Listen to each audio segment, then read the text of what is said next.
And welcome back, Pete. From that break, we are here in the JJ Zone. Join the Journey Radio today, talking about living as though God's promises have been fulfilled. And before the break, I promised that I would get into some more deets about my own experience with this question of, hey, I see these blessings here, my patriarchal blessing, and I'm looking at my life over here, and I'm like, yeah, that's not matching up here, and I don't see how they're ever going to match up. How do we reconcile the lack of promised blessings in our lives with the faith that says that it's actually going to happen? I mean, how do we do that?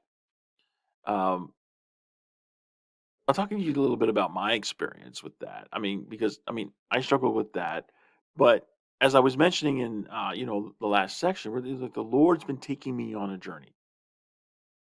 The Lord has been taking me on a journey of transformation, where I used to be someone who was just really just clouded with negativity in my thinking, and I just couldn't see any way forward. I couldn't see how I could enjoy life without that significant other in my life. I couldn't see how I had an acceptable identity, how I belonged to the larger community of Latter-day Saints that I wanted to belong to without being married with kids.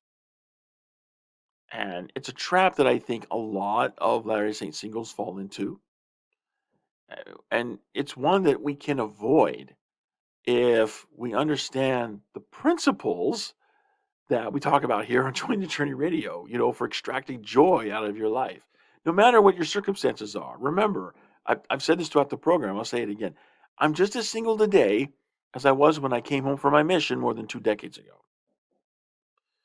And yet I feel so much more hopeful and alive and positive and optimistic and hopeful and all those positive that's me. That's where I got. That's where I'm at. How did I get there? Well, the Lord's been taking me on a journey step by step to learn these principles that I share here on the program. And for the most part, it does all right.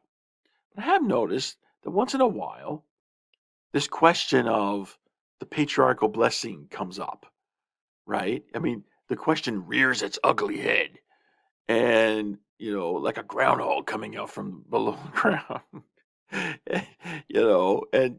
It just, you struggle a little bit with this whole question of, well, it says that this is going to happen, but it hasn't happened yet. So how do I reconcile that? And a lot of singles reconcile that with, well, I'm just not worthy. I must have committed some horrible sin to get to this result, because if I were righteous, then I'd have the blessing and the promise would be fulfilled.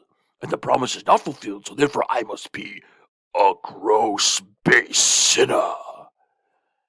I never had those thoughts.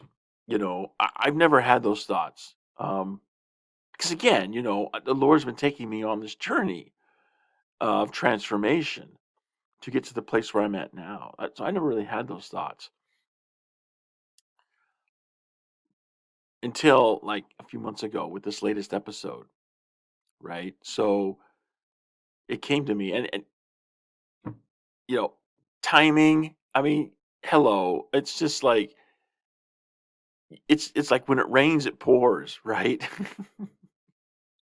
It's like King Claudius says in Shakespeare's Hamlet. When sorrows come, they come not single spies, but in battalions.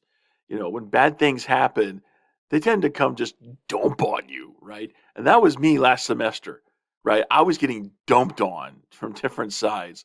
And in the midst of that, I get dumped on with this question of the patriarchal blessing, and I couldn't help but actually wonder, maybe I have done something horribly wrong, because I'm looking at myself and my age, and I'm thinking, I'm not getting any younger, and I understand how this there's this attraction dynamic that I understand between men and women, which is men are always going to be most attracted to the 23-year-old woman, but women are always going to be attracted naturally to the man who's about her age.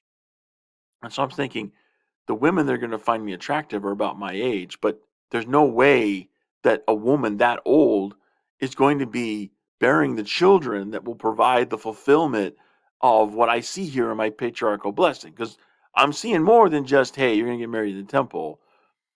I'm seeing about, it talks about, opportunities of parenthood. That's a quote from the blessing. Opportunities for parenthood, right?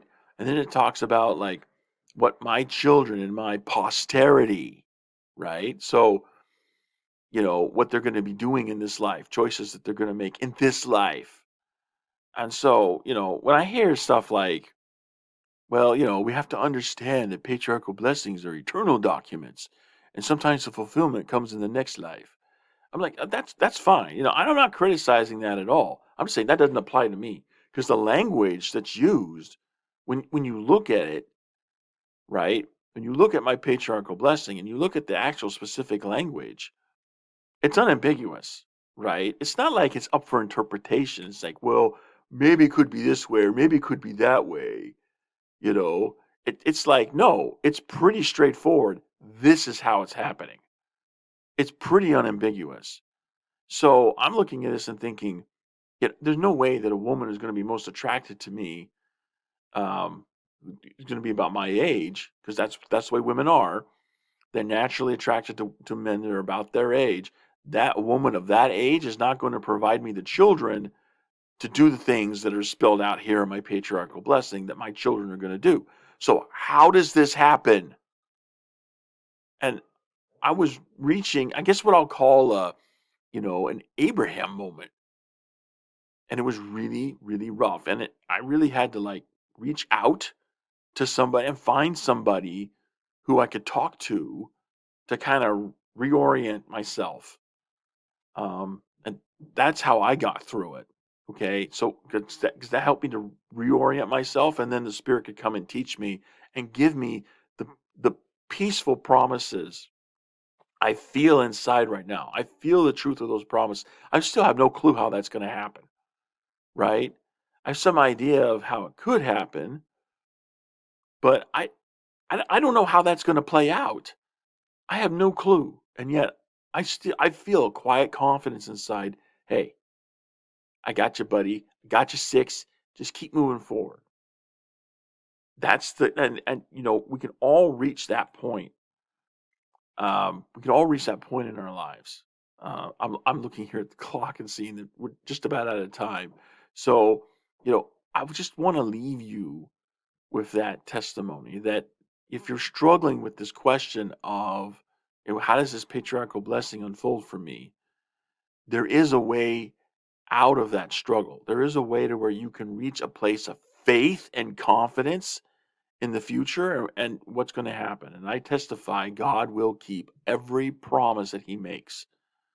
Because we've got the scriptures testifying. He's been doing this for thousands of years with the generations that came before us. God's no respecter of persons, so he's going to treat our generation the same as he's treated previous generations. What he did for them, he's going to do for us. He's going to keep every single promise that he's made. And he can help you when you partner with him for your life. He can help you come to that state of confidence, that state of faith, that state of hopefulness and optimism. He can help you when you partner with him. And, just as I've had my own transformational journey, you can go on your own transformational journey and come to that state where you can feel optimistic and confident in your future. Even though you have no clue how everything's going to work out, you can still feel confident that it's going to work out. And I testify to you that is true. Well, that's all the time that we have here for Join the Journey Radio. I want to thank everyone for listening. I hope I was able to offer you something helpful. And if I have, then I invite you to find someone in your life, in your sphere of influence who needs help and pay it forward. Do something to help them. Let's, muster all the goodness and light we can and let's let it shine forth because we need to push back against the growing darkness of this world. And don't forget, come back next time for another exciting episode of Join the Journey Radio, where, you know, we're just gonna, talk about how we can get more joy out of our journey, and we'll be more joyful in our journey. So, this is your host reminding you there is joy to be had all along our journey. So take that joy, journey on.